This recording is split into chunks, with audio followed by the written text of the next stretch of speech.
Hello. Hi there. Hi, Amy. Hi. This is Hi, Claire, Jan. our president. Hi. Nice to Thank meet you you both. so much for doing this for us. This is very Yeah, exciting. nice to have other diversions, you know. Yes.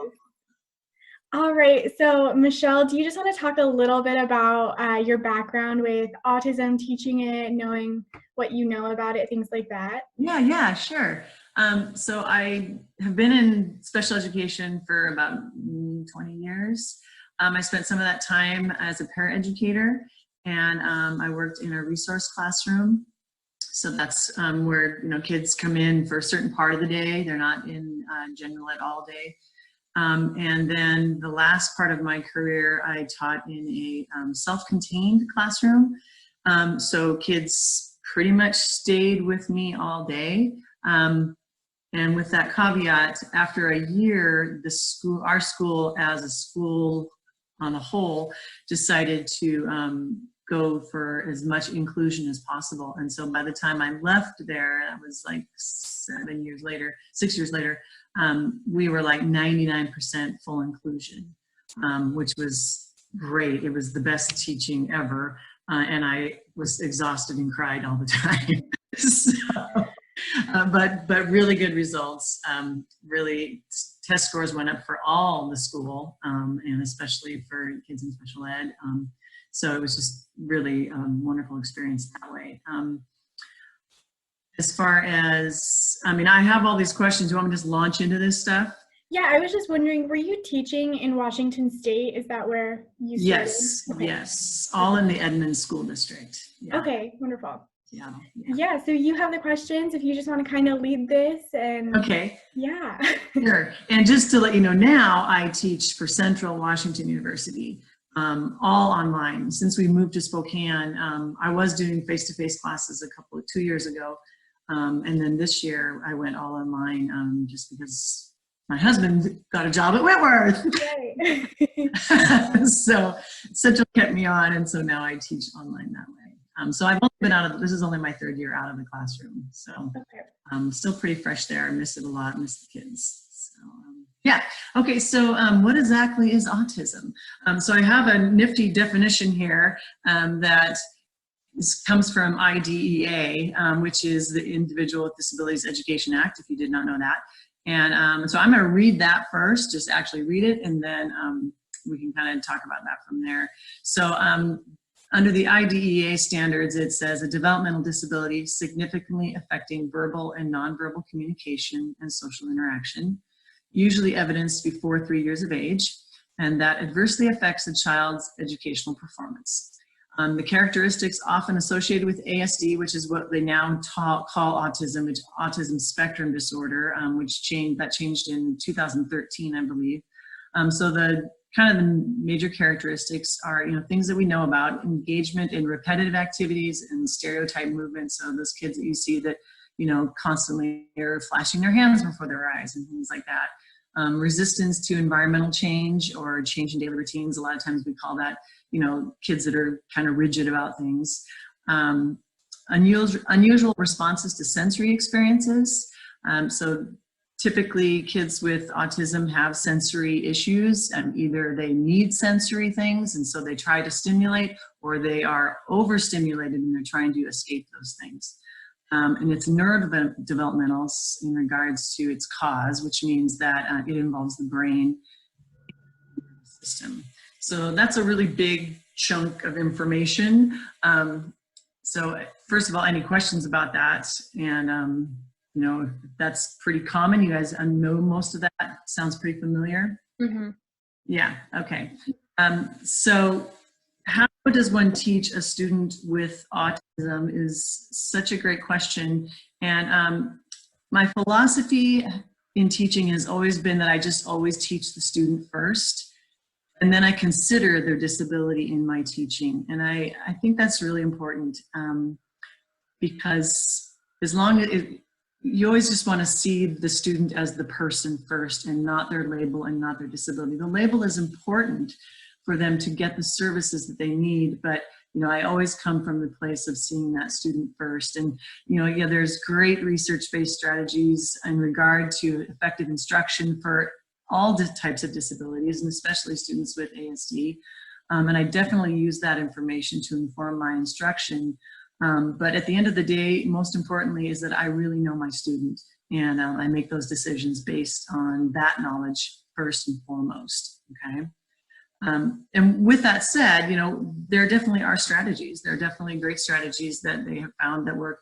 And, you know, I believe, and when I teach my courses in special education, I talk to them a lot about how this isn't just great special ed stuff, this is good teaching in general. And so a lot of these things, while they will support a student with ASD, they're going to support a lot of other kids in your class too. And so it's not just, you know, these sort of siloed things that we can do, it's things that really help the general population as well. And, you know, the first one, I know you've heard this in your classes many times, is that you take advantage of teaching to the strengths that the students have. So, you know, and especially, you know, kids with ASD are typically known to have sort of those hyper-focused ideas of, I really like trains, or I really like schedules and things like that. And so take advantage of that. You know, if you have a student that's just loves to read, you know, use that to their advantage. If they love computers, use that. Love to draw. If they're a math whiz, you know, whatever you can do to, you know, teach to their strengths and to their interests as much as possible is going to draw them out. Because a lot of times people say, oh, you know, they just kind of live in their head. And yeah, they do, because they're creating a world that is interesting to them. And so we need to figure out what is interesting to them and draw them out of that world and make it interesting on the outside as well. And one thing that's really helpful, a lot of students with ASD are very strong visual learners. And so to have a lot of visual structures in place is really important. And, you know, I teach classes with college students, and most of them don't have special needs. And yet a lot of them will tell me that they are visual learners. And so having visual structure in your class is so important for a lot of students. And so this is a no-brainer in my world of teaching. So like I said, most of them are visual learners, and so that really helps. Allow students to use those visual learning strengths, provide visual schedules. Not only like up on the board, like here's what we're doing today kind of thing, but also sometimes even specifically for a student, you know, especially like you're teaching in secondary, middle school area where they have a different type of schedule every day, or from their other peers, you know, having an individual schedule for them is really going to be helpful.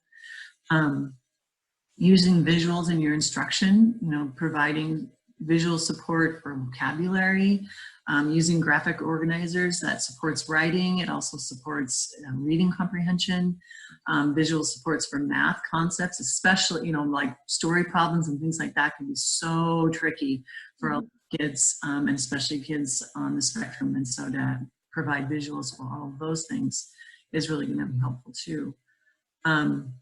Another thing that's really great, because a lot of times kids with ASD struggle with social skills, is to do a lot of peer learning. And, you know, you want to be careful with that, because, you know, number one, the reason you want to do it is, you know, they need the help with those social skills. And I think sometimes the thought around that is that students with ASD don't want to have those relationships because they seem to shun them so much, but that is really not the case. They really do want to have those relationships. They just don't know how to do it. Or there's blockage for them, you know, whether it's sensory or whatever, that, you know, we have to start to unload and unpack for them. So to provide those opportunities that are safe and acceptable to them for peer relationships is really, you know, when it's controlled in the classroom, that's going to be really helpful to them. And so, you know, things like small group work is obviously a great way to do that, where you control who they go to, which group they're in, you know, choosing wisely who you place those students with. So they, you know, feel safe, and you know, you're always going to have those kids in your class that are sort of the caretakers, you know, and so you want to maybe place those students there, or maybe sometimes even a quieter student, you know, is going to be helpful, just as far as the sensory piece goes. And you can also provide, excuse me, social stories for students. in regard to the group work, and also just in general, that's another great strategy. And I don't know if you've heard of social stories before, but just, briefly, it's something that a woman named Carol Gray developed a while back. And it just provides social cues and appropriate responses in the form of a story, and it's in the form of a visual, which really helps. Obviously, we talked about that already. Students that have autism, because they just sort of need to see that visual picture of what is being asked of them. And it's typically written specifically for an individual student. I had a student who we'd have these like awards assemblies every month.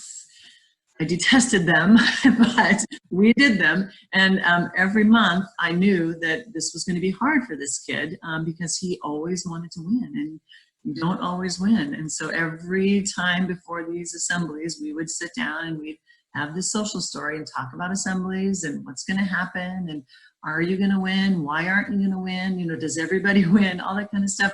But it eased him and helped him to be successful in that moment. And so social stories are a great thing you can do with kids for any kind of anything going on. I mean, I literally carried a pad of paper with me constantly just to be prepared for, okay, we need a social story right now, kind of thing. So those are all some things that that I've done in the past. I mean, there's a million, and we could go on for days. Those are sort of my go-tos that I used quite a bit in my teaching. And you also asked for favorite resources, and I would say, this is a really glib answer, but the ones that work, favorite,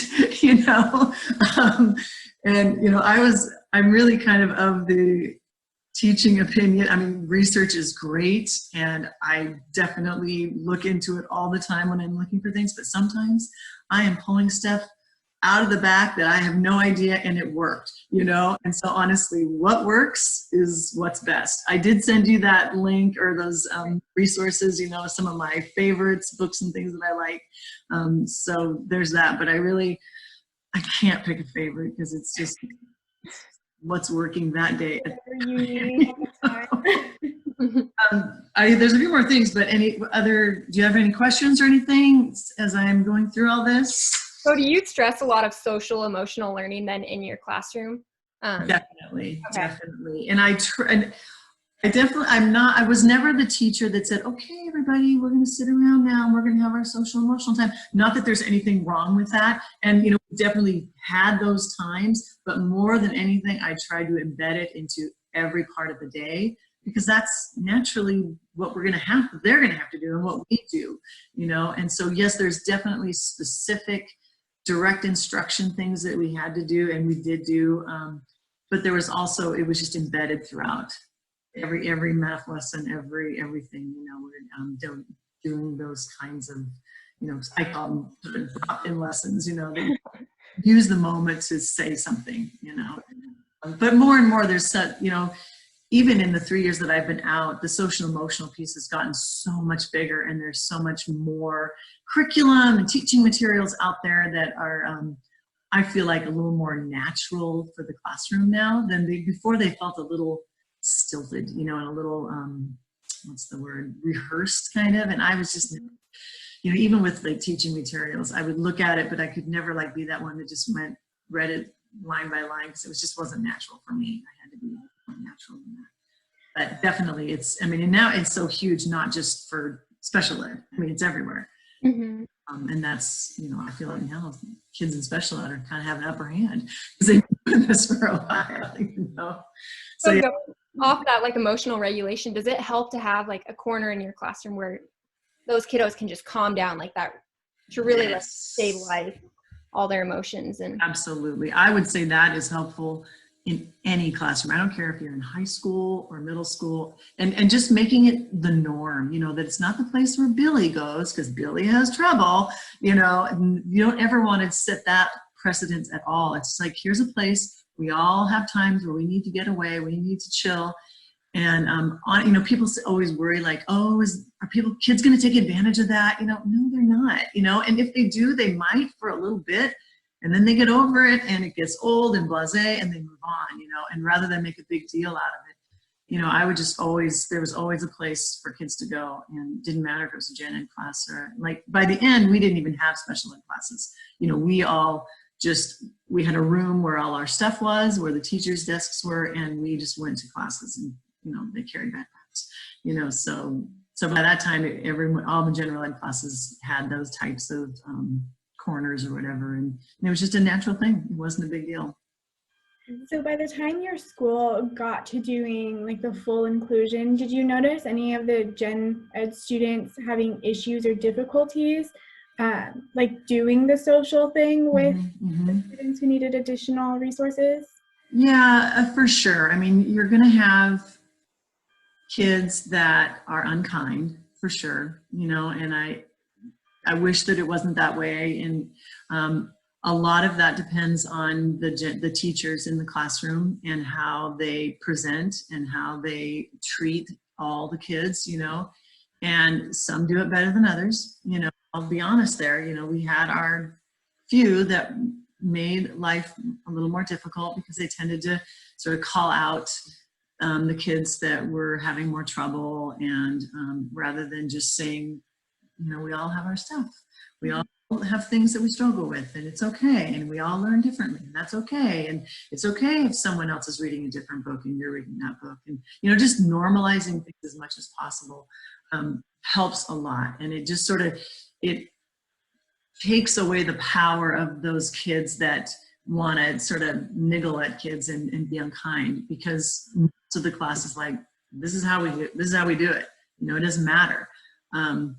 And as far as I know, a lot of gen ed teachers worry about, you know, the time spent, you know, focusing on kids that are struggling or whatever, and is that taking away from other students? And I would honestly tell you that the situation that we were in, we did not see that. I mean, like I said, it was a lot of work, and we had all hands on deck in all classrooms all the time. You know, every single person that was out there we even had our custodian reading with kids at times, you know. I mean, it was just it was a magical time for sure, you know, but it was definitely, everybody's in on this.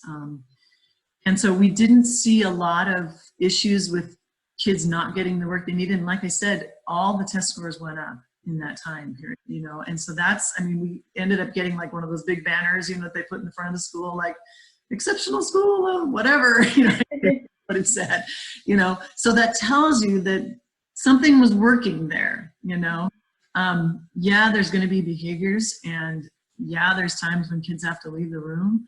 And you know, you manage that as best you can. I think behavior is probably the biggest piece. The reason it worked is because we had everybody involved, you know. I mean, from the principal all the way down, you know, and she provided tons of professional development around it. And I think that's key, you know. Inclusion for inclusion's sake, just put them all in there, good luck. That's terrible, and it doesn't work, and it's more detrimental, you know. It has to be a full meal deal, and that's where it's really lacking in schools in general and districts in general, is that there isn't enough money, or, you know, I shouldn't even say money, just resources to really provide, to have an inclusive environment. You know, it's just not there yet. You know, we'll get there maybe, hopefully, but it's not there yet. Let's see, what else did I say? Favorite resources? Oh, family. That's a really important piece too. And it doesn't differ in most ways, and it does differ in some ways. You know, you would want every family member in your classroom to feel accepted and welcomed and part of the group. And at the same time, God, I get really emotional about this sometimes. You have to understand that these parents are coming from a different parental perspective, you know, and depending on the age, if you're managing a kindergarten classroom, you are managing a parent who is in probably a lot of grief right now about the fact that their child is not typical. And they are just coming to terms with the idea that this is not going to be the same school that they had, and it's not going to be the same school experience as their third grader. And that is hard. And that's going to take sometimes years for them to manage that, you know, and just to understand that and have the empathy that this is hard. It's hard to be a parent of a child with a disability. There was just an article in the paper in the Spokesman Review this week about a family whose their son is in high school, you know, and he's, I believe he was Autism Spectrum Disorder, and just how challenging it is for them to manage this time, you know. And I thought about that so many times with my former students, like, oh my gosh, what's happening right now for so-and-so, because he's home, you know, and he's not getting that interaction with kids. His parents are having to, you know, manage this all day long, where this is sort of a reprieve for them, really, you know.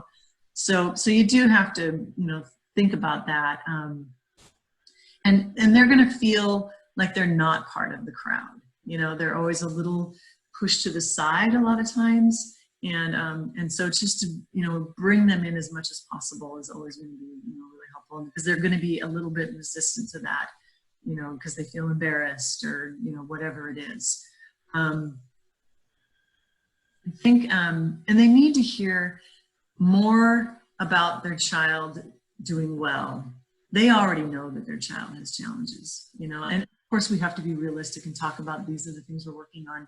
But if you can be more on the positive side of things, you know, the better. I had a parent meeting one time, that's just like the fall, you know, parent meetings that we do, and new student that had come in, he was in 4th grade, and we start talking and we're like, oh, he's doing this, and he's doing that, and he's great, da, da, da. And all of a sudden the mom just bursts into tears, because she's like, I have never sat through a parent conference where I've heard anything good about my child. And he's in 4th grade. And I'm like, that's 5 years of you sitting and listening to your child, how terrible your child is, you know, and that's just not okay, you know. So just, you know, having that empathy and understanding is really important for them. And, you know, a lot of times it's just, I tell parents, your child is delayed, you know, and if you think about an airplane that's delayed eventually takes off. If it's canceled, it doesn't. But if it's delayed, it eventually takes off. And just to give them hope that, you know, your child isn't typical. They're maybe not where every other 6th grader is right now, but they will come along, you know, and they will make progress. You know, those are good things to say to parents. Yeah. And what have I learned? And what have I learned working with kids with autism? Oh my gosh, none of them are the same. You can have the same diagnosis and none of them are the same, which is the truth for any child, you know, so that's no surprise there. But they are full of surprises. I mean, I have so many stories, but I thought I would share a few stories just because, you know, everybody loves good stories. I had a student who hated to write, and he just would shut down all the time and never write anything. And I was just like, oh, you know, and then lo and behold, text to speech or speech to text comes along, you know. And so I set this in front of him. It's not very good at this point. It's still kind of early in the stuff. And he starts going, and I'm just blown away by what is coming out of that kid's mouth and what stories that he has. I mean, we couldn't even get those stories out of him, like for me to scribe. He would just shut down, didn't want to do it, you know. And all of a sudden I'm like, oh my gosh, this is the next Stephen King. You know, it was amazing, you know, what he could do. And I can only imagine what he's doing now. But he had so much inside of his head that I had no idea about. And so that was just a great moment and a reminder to me. It's like, oh my gosh, Michelle, do not deny these kids. There is stuff there, you know. And then I had another kid who didn't read at all. I had him for 4th, 5th, and 6th grade, and we could barely get past consonant, vowel, consonant words. He could not read. He was brilliant, you know. And so he started going into 4th grade. I had him. He had come from not a great other school, and he was really out of control. And so he stayed in my room for the most of the day. By 5th grade, we had kind of pulled some of those behaviors to the side, and so he went into 5th grade science. And in 5th grade science, at least in our district, they do this whole connects car building thing, you know, where they build cars and do all these different things with it. Not only did he build every single kid's car in the class, he made them better than what the Connects people wanted them to do. I mean, they were like souped up and so good and so fast, and all the kids were like, whoa!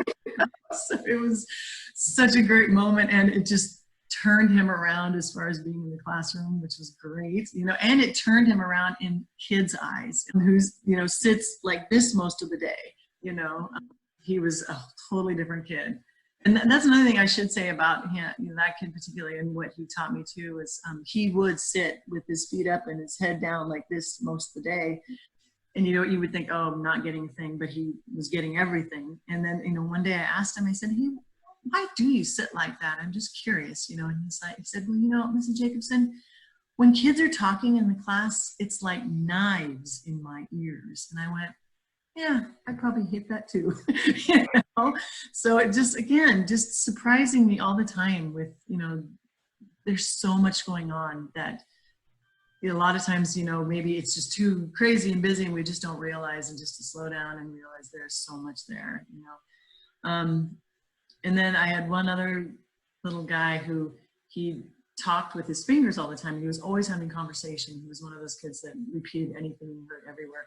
And whenever he read, he read brilliantly, but he only wanted to read dialogue. He never wanted to read any of the other extraneous information that is actually really important to the story, you know. And so we would try to do reading tests with him, and he would only read, like if we were doing like, you know, not a nonfiction book, he would only read the dialogue. And I just like, and he's reading at grade level, and I'm like, oh my gosh, this is just, he's not going to answer anything.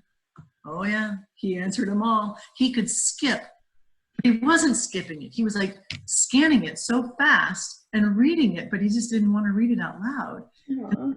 Reading all this stuff, and he could answer all the questions. You're just like, yep. I know nothing, you know everything. I bow down to you. You know? So yeah, I think just always knowing that there's a lot more, and especially I think a lot more in any kid, but especially in a kid with a disability, and a lot of times a kid with ASD, they're just holding inside a lot of information, and their brain is wired so differently, and different is not bad at all. I mean, we know, you know, how many people are on the spectrum that are doing fantastic and amazing things in this world. You know, I mean, there is so much gift there that we can, you know, grab and pull out. But I will send you another video that's really quite fascinating that I didn't put on there, of a woman who is completely nonverbal, and they figured out a way to allow her thoughts and stuff to get into words that we understand, and it kind of turns out she's just this most brilliant person, and no one would ever know, because she spent most of her day, you know, doing this kind of stuff and just stimulating herself. So I'll send you that one too, because the people that you think are nonverbal, not there, it's just not the case. That's kind of what I have. Well, thank you so much for teaching us a little bit about students with autism and what it's like to teach them, and things that you've learned along the way. It's been really great getting to know you